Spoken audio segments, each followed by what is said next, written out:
Hey everyone, this is Chris over at Ace Vacuums here in beautiful Fairfax, Virginia. Today I just want to walk you guys through our repair process. So we do repairs at both of our locations in Loudoun and Fairfax counties, and we're serving the surrounding areas.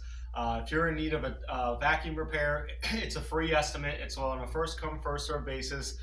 We do same day repairs as long as we don't have to order parts. So if you have a vacuum, you just want to have it serviced, or you need a simple belt replacement, or something simple, minor fixed, or just want to have it cleaned and serviced, we do same day repairs. And then if it's something we have to order parts for, it usually takes 1 to 2 days.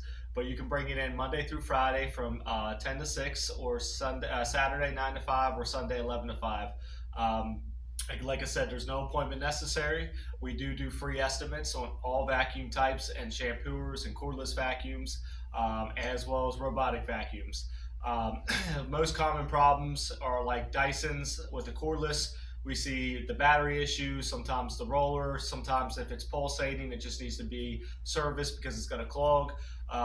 We service the Kirby vacuums, belt replacements.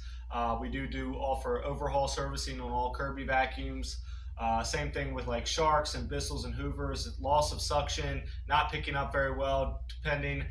Usually just needs to be the filters need replaced, or it just needs to be serviced because there's a clog inside the machine. So typically clogging is what causes the loss of suction. Um, so like I said, we do a lot of different repairs on a lot of different vacuums, Miele, Riccar, and you name it, we pretty much do it. It usually takes 1 to 2 days to get the parts in. So usually it's a 24 to 48 hour turnaround time after the time you drop it off. If you guys have any questions, you can give us a call at 703-997-9292, extension 1 for Fairfax, extension 2 for Leesburg. If you guys have any questions, give us a call, and we hope to see you in. Thank you and have a great day.